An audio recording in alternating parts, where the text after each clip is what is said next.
આ અમારા મોડાસા એટલે કે ડુંગરવાળાના મારા ગામના જ છે. તો ચા પીવે છે તો એમને પૂછે કે ચા કેવી લાગે છે ભાઈ? ચા પીધા વગર દારૂ ના ઉગા મારો જગાભાઈ નહીં. તમારા જમાનામાં વરસાદ કેવો પડતો હતો? જોરદાર. જોરદાર પડતો હતો. આટલી ગરમી સારું નથી. હે?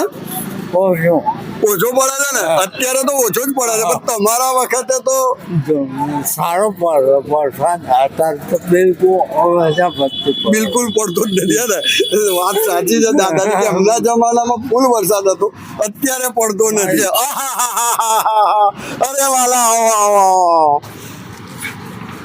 અમારા આ છે અમારા જેડી સાહેબ, જે શ્રીરામ સાઉન્ડ જે ખરું અમારા છોટે ઉસ્તાદ વાળું મોડાસાનું ફેમસ સાઉન્ડ જે છોટે ઉસ્તાદનું છે, એમાં ઓપરેટર છે.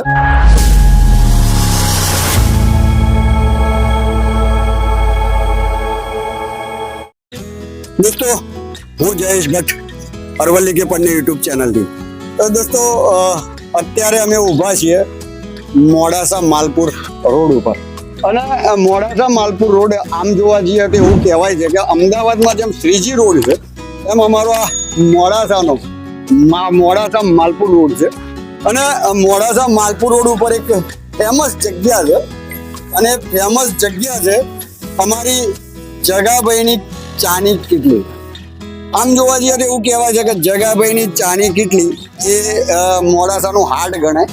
કારણ કે અહીંયા માણસ સવારે ઉઠે, બપોરે અને રાતે સૂવે, તો આ ત્રણ મુલાકાતો તો દરેક માણસ અહીંયા લે છે જ. કેમ? કારણ કે જગાભાઈની ચા એટલી ફેમસ છે અમારા મોડાસામાં.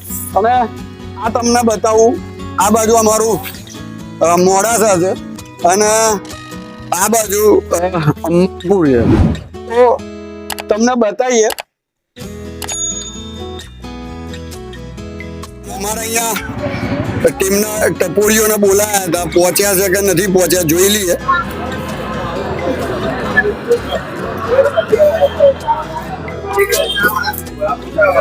તો જગાભાઈની ચાની કીટલી, જે તમને કીધું કે દરેક મોડાસાનો વ્યક્તિ સવારે ઉઠે, બપોરે અને રાતે ઊંઘતા પહેલા 3 વખત જો એની મુલાકાત ના લે તો એની રાત કે દાડો એનો સુધરતો નથી. અને આ છે અમારા પરમ મિત્રો જે હરપાલસિંહ બાપુ, જેમની ચેનલ ચાલે છે પુઅર બ્લોગ્સ, અમારા કમલેશભાઈ, સંદીપભાઈ જોશી અને મનોજભાઈ શાહ, એ પહોંચી ગયા છે જગાભાઈની ચાની કીટલી. હવે દોસ્તો, મોડાસાની હાટ સમાન ગણાય છે અમારી આ ચાની કીટલી. તો અહીંયા અમારા ઘણા બધા મિત્રો ચા પીવા માટે રોજ આવે જ છે. હવે દાદા ચા પીવા છે તો એમને પૂછીએ કે કેવું લાગે છે. આ અમારા મોડાસા એટલે કે ડુંગરવાળાના મારા ગામના જ છે. તો ચા પીવે છે તો એમને પૂછે કે ચા કેવી લાગે છે ભાઈ? ચા પીધા વગર દારૂ ના ઉગા મારો જગાભાઈ નહીં. જગાભાઈની ચા પીધા વગર દારૂ ઉગતો નથી. અને ખુદ જગાભાઈ, તો જગાભાઈ, આ તમારી કેટલી આટલી ફેમસ છે મોડાસામાં, પણ અમે કહીએ છીએ કે ભાઈ 3 વખત ચા પીધા વગર લોકોને ચેન પડતું નથી. તમારું શું કહેવું? લોકોને શું છે, ચા સરસ બનાવી એટલે સારું લાગે છે. તો આ છે જગાભાઈ. અને સાહેબ, ચા પીવા આવ્યો જગાભાઈની ચા કેટલા વર્ષથી પીવો છો? 7-8 વર્ષથી તો હું પીવું છું. કેમેરાની સામે કહેજો ને જરા. 7-8 વર્ષથી તો પીવું છું. હું કાઠિયાવાડી છું. અને કેટલા ટાઈમ પીવી પડે છે? 3 ટાઈમ. 3 ટાઈમ. અમે કીધું ને કે સવારે ઉઠે માણસ ત્યાંથી બપોરે અને રાત્રે શું જગાભાઈની મુલાકાત ના લે તો એમનો દિવસ પૂરો થતો નથી.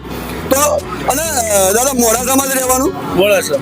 આ મોડાસામાં અત્યારે રોડનું ખોદકામ ચાલે છે, પરેશાની થાય છે ખરી?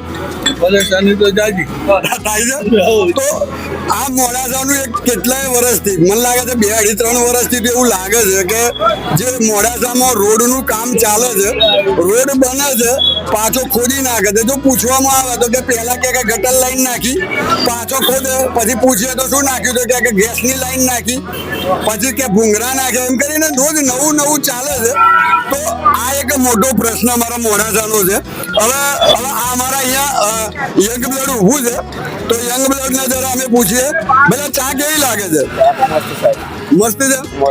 જગાભાઈ ની આમ ચા કેટલો ટાઈમ પીવી પડે? 3-4 ટાઈમ. તમે અને આપણે યંગ બ્લડ ને એક પૂછીએ કે હવે આ ઉનાળામાં જે હીટ વેવ ચાલુ થાય છે, ગરમી અતિશય વધારે લાગે છે, એનું કારણ તમને કઈ ખબર લાગે છે? આમ પડે ખરી?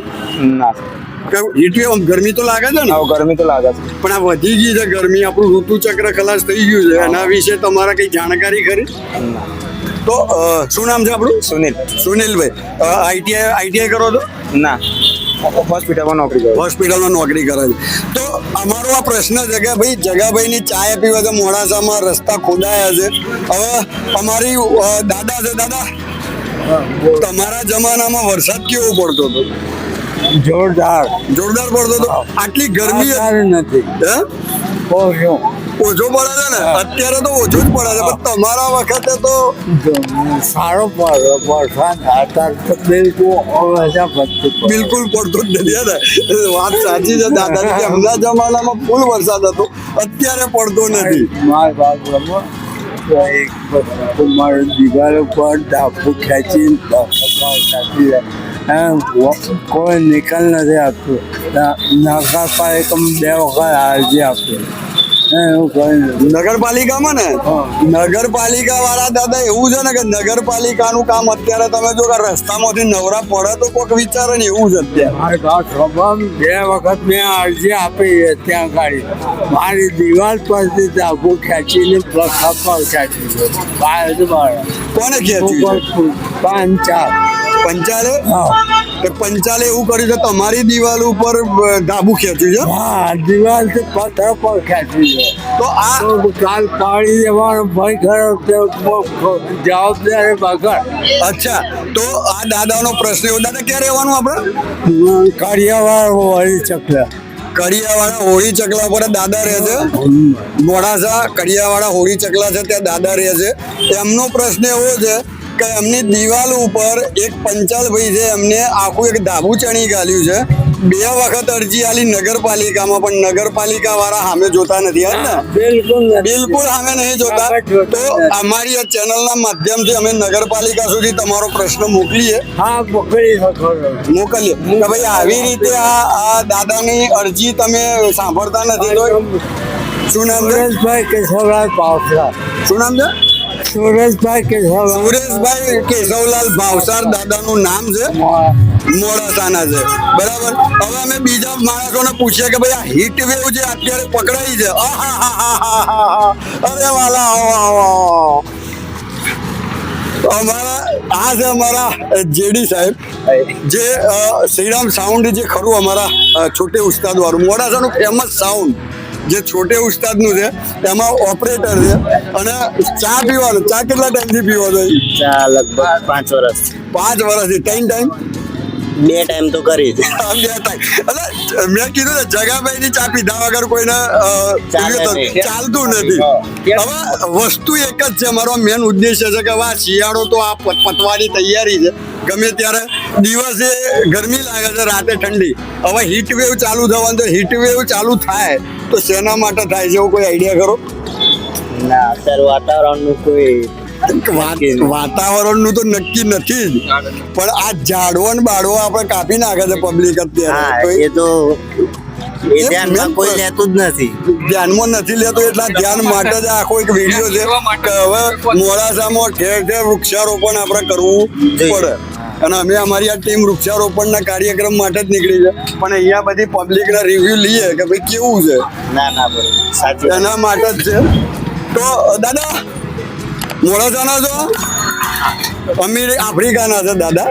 આફ્રિકાના લાગે છે, એટલે એ ના પાડીને જતા રહે છે. હવે બીજા કોઈ અમારા ત્યાં મિત્રો બેઠા છે, એ મિત્રો જે બેઠા છે એમને જરા, અરે મિત્રો બેહો દોડવાની કઈ જરૂર નહીં. આ મોડાસાની અમારી પ્રજા જ એવી છે કે કેમેરો જોઈને ભાગે છે. કેમેરો જોઈને ભાગવાનું ક્યાં આવે છે? અમારો સિમ્પલ સવાલ છે. તમારું નામ શું સાહેબ? શાહિદભાઈ. હવે શાહિદભાઈ, અમારો પ્રશ્ન એવો છે કે અત્યારે તો શિયાળો ચાલે છે, ઋતુ ચક્ર આપણને બધાને ખબર છે કે કઈ ઋતુ કયા દિવસે બદલાઈ જાય છે ખબર નહીં પડતી. એટલે અમે પર્યાવરણના જાગૃતિ માટેના કાર્યક્રમો કરીએ છીએ. તો આ હીટ વેવ જે અત્યારે આપણે બધા કહીએ કે હીટ વેવ, તો હીટ વેવ આવવાનું જે મેન કારણ છે એવો આઈડિયા ખરો કે જેના કારણે હીટ વેવનું આ વધારે પડતું જોર પકડાય છે? એ પ્રકૃતિને આપણને ખબર ના પડે ને. પ્રકૃતિની પણ આમ ઝાડવા જે અત્યારે કે ભાઈ આપણો આ વિકાસ થઈ રહ્યો છે, આધુનિકતાનો દોર છે, તો વિકાસને જે થઈ રહ્યો છે જરૂરી છે, કારણ કે સરકાર વિકાસ કરવાની હા, છે, વિકાસ તો જરૂરી છે. સીટ ઉપર બેઠી છે એટલે એના કરે આગળ છૂટકો છે. હા. પણ પ્રકૃતિના ભોગે જે આ વિકાસ થઈ રહ્યો છે એ ખરેખર યોગ્ય ખરું? એ યોગ્ય તો નથી, પણ એમને ઝાડ ઉગાડવાનું પણ પ્રક્રિયા કરવી જોઈએ એમને. સરકાર ઝાડ ઉગાડવાની પ્રક્રિયા કરે છે, દર વર્ષે વૃક્ષારોપણના કાર્યક્રમો પણ કરે, બરાબર. પણ ઝાડ વાવીને સરકાર જતી રહે. હવે તમારા ઘરના આગળ કે તમારી સોસાયટીના બહાર હા. ઝાડ વાયું હોય તો સાહેબ નરેન્દ્ર મોદી તો પાણી પીવડાવવા ના જ એ આવે. તો ના આવે. તો આ પબ્લિક જે આપણી જાગૃત નથી, હા. વૃક્ષારોપણ તો થઈ ગયું પણ પછી પબ્લિકે થોડી જાગૃતિ રાખવી પડે. એ નથી રાખતા, એના માટેનો અમારો કાર્યક્રમ છે કે પબ્લિક થોડી અવેરનેસમાં આવે કે જે ઝાડ વાયું છે એને સાચવવું તો આપણે પડશે, કારણ કે જે આયન ખાડો ખોદીને મૂકીને જતા રહ્યા એ જતા રહ્યા, પણ પછી એને ખોરાક પાણી તો આપણા ઘરની જવાબદારી આવે. તો બસ આ એક કાર્યક્રમ છે, તો આપણે જાગૃત થઈશું. તમારા ત્યાં અમે કદાચ ઝાડ વાવવા આવીએ, કારણ કે અમારું શું છે કે દર શુક્રવારે અને શનિવારે અમારું આ વૃક્ષારોપણનું કાર્યક્રમ ચાલવાનું છે. તો કદાચ અમે તમારા ત્યાં ઝાડ વાવવા આવીએ તો સાચવો ખરા? હા, સાચવીએ ને. તો બસ આવી જ રીતે અમારા મોડાસામાં જનજાગૃતિ લાવવાની છે કે ચલો સાહેબે કીધું કે અમારા ઘર આગળ એક ઝાડ વાવશો તો અમે સાચવીશું. તો બસ આવી રીતે દરેક માણસ પોતાના ઘરના આંગણે જ્યારે ઝાડ વવાય ને કદાચ એ સાચવે તો પછી 1 2 3 4 એમ કરતા કરતા ઘણા બધા ઝાડ થાય. અને ઝાડ એટલા માટે સાહેબ કે ભવિષ્ય અમારું જે સર્વે છે આપણી જોડે 40 થી 45 જ વર્ષ છે. જો 40-45 વર્ષમાં જો પ્રકૃતિને આપણે જે લીધું છે એ પાછું નહીં આપીએ તો આપણી આવનારી પેઢી આપણને કદાચ જીવશે તો ગાળો જ બોલશે. એ તો બોલવાની જ હવે. બરાબર છે? તો બોલવાની. તો અત્યારે શું છે કે જુઓ ઉપરથી તે તડકો પડે જેના કારણે પૃથ્વી ગરમ થાય છે, વચ્ચે કોઈ માધ્યમ નથી, ઝાડ કટિંગ થઈ ગયા. તો આપણે બધા કહીએ કે ભાઈ ગરમી બહુ લાગે છે, ગરમી બહુ લાગે છે, આપણે એક થોડો શોર્ટકટ અપનાવીએ કે ભાઈ ઘરમાં એસી મૂકી દઈએ. એસી સોલ્યુશન નથી, એસી સોલ્યુશન નથી, કારણ કે એસી નું એ પાવર તો જોઈએ કે પાવર તો આવતો નથી. એસી ચાલુ થાય 2-5 જગ્યાએ એસી જોડે ચાલુ થાય તો પાવર કન્ઝપ્શન ઓછું થઈ જાય. તો કાયમી સોલ્યુશન લાવવા માટે કે પૃથ્વીનો ઉપરનો સીધો પ્રકાશ જે પૃથ્વી પર પડે છે અને જે હીટ પકડે છે એના મધ્યમાં જો ઝાડ આવી જાય તો એ પૃથ્વી ઉપર આવતું કિરણ જે પૃથ્વી ગરમ થાય છે ઓછી થાય, તો વાતાવરણ આખું બદલે. વૃક્ષ વાવવા જરૂરી છે. તો અમે એના માટે જ નીકળ્યા છે. તો કદાચ કઈ સોસાયટીમાં રહો છો આપ? હવે બાકી હિદાયત સ્ટુડન્ટ બેંકની પાછળ આપણે મોમેડન વિસ્તાર. હા. ઓકે, અમારું આખા મોડાસામાં આ અભિયાન છે. તો કદાચ તમે અમને સાથ સહકાર આલશો તો 100% તમે અમારી જોડે 100% જોડાજો, કારણ કે આપણી આવનારી પેઢી માટે છે આપણે. 100%. બરાબર. તમે 100% તમારે. એટલે તમે પ્રચાર કરજો, અમારો નંબર ભાઈને જોડે તમે લખાઈ દેજો. હા. તમે કહેશો તમે ત્યાં આવીને કાર્યક્રમ કરીશું ઝાડ વિશે, હા. ત્યાં ડિબેટ બી કરીશું અને બને ત્યાં સુધી આખું મોડાસું લીલું છમ કરવાની અમારી ગણતરી છે. કારણ કે સરકાર તો એનું કામ કરે જ છે, આપણે આપણું નથી કરતા. મારી પૂરી ટીમે તમારી સાથ સહકાર આપશે. 100%. તો તમારો નંબર લખાવી દેજો હા. અને અમે તમારો કોન્ટેક્ટ કરીને એક આખી ડિબેટ ગોઠવી દઈશું કે બધા વડીલોની સાથે. હા. ઘણા બધા મુદ્દા છે પણ આપણું મેન છે પર્યાવરણ. ના ના, બેઠક બી કરશું એવું. ચોક્કસ મજા આવી ગઈ સાહિલભાઈ. અને ઘણા બધા મિત્રો કેમેરો જોઈને ભાગે છે સાહેબ, કેમેરો જોઈને ભાગવાની કોઈ જરૂર નથી. કેમેરામાં તમારા પ્રશ્નો લેશો તો કોઈને ખબર પડશે કે દાદા કાઢા. દાદાનો મુદ્દો છે કે પ્રચાર નગરપાલિકા એમનો પ્રશ્ન સાંભળતી નથી. આ એક અમારી આ ડિબેટ હતી. હજી ઘણા બધા વ્યક્તિઓ છે કે જેમને અહીંયા મોડાસાની એક તકલીફ છે કે કેમેરાની સામે બોલવાનું આવે, આમ તો ફોકા મારે બોયો ચડાવી દે અમારી મોડાસાની પ્રજા, પછી કેમેરાની સામે બોલવાનું આવે ને તારે એ નાહી જાય છે. તો અમારે બોલતી કરવાની છે કેમેરાની સામે. દાદા મોડાસાના આપ તારા કયા ગામના? સાઠંબા. પર્યાવરણ લાગુ પડે છે? અમારો વિષય નથી, અમારે ના ના, અમે તમને એવું નથી કહેતા, ખાલી પૂછીએ છીએ કે પર્યાવરણ લાગુ પડે. અમે પર્યાવરણ વિશેની ડિબેટ કરીએ છીએ કે અત્યારે જે માહોલ થઈ રહ્યો છે, સરકારનું કામ સરકાર કરે છે, વૃક્ષારોપણ કરે જ છે સરકાર, પણ માણસ એ સાચવતો નથી. બસ એના માટે કે ભાઈ કદાચ આપણે કાર્યક્રમ કરીએ તો સાથ સહકાર આપો ખરા. તમારા સાઠંબામાં અમે કરીએ તો સરકારની સરકાર તો કરે જ છે પણ આપણી વાત છે. હા એટલે એ જ છે કે મેન વસ્તુ શું છે કે સરકાર નિકંદન તો કાઢે છે આધુનિકતાના કારણે, પણ પબ્લિક જ્યારે વૃક્ષારોપણનો કાર્યક્રમ થાય પછી એ તો પાણી પીવડાવવા તો નરેન્દ્ર મોદી સાહેબ આવવાના નથી, એ તો આપણે જ કરવું પડે તમારા આજુબાજુમાં. તો એ જનજાગૃતિ માટે જ અમે આ કાર્યક્રમ કરીએ. ચોક્કસ. અમારા મોડાસાનો એક મોટો પ્રશ્ન છે કે લોકો કેમેરાની સામે ફેસ ના કરે. કેમેરો ના હોય તો અમે કલાકાર બધા હોય છે, પણ કેમેરો ચાલુ થાય ને એટલે એમના મમ્મી મરી જાય છે એવું થાય છે. તો કંઈ વાંધો નહીં, હજી ઘણું બધું કવર કરવાનું છે. તો ઘણી બધી વાતો છે, ઘણી બધી ચર્ચાઓ હજી બાકી છે કરવાની. તો આજે અમે આ જગાભાઈની કેટલી ઉપર હતા, કાલે અમે મોડાસાની બીજી કોઈ સ્પોટ ઉપર જઈશું જ્યાં ડિબેટ થાય પર્યાવરણ વિશે, મોડાસા વિશે નવું જાણવા મળે. તો એક સરસ મજાની અમે ડિબેટ કરીએ છીએ. તો બન્યા રહો અમારી ચેનલ અરવલ્લી કે પન્ને. જય હિન્દ, જય ભારત. અને અમારા જો વિડીયો અને અમારી આ જાણકારી જો તમને સારી લાગતી હોય, જો ગમે તો અમારી ચેનલને લાઈક, શેર અને સબસ્ક્રાઈબ જરૂર કરજો. જય હિન્દ, જય ભારત.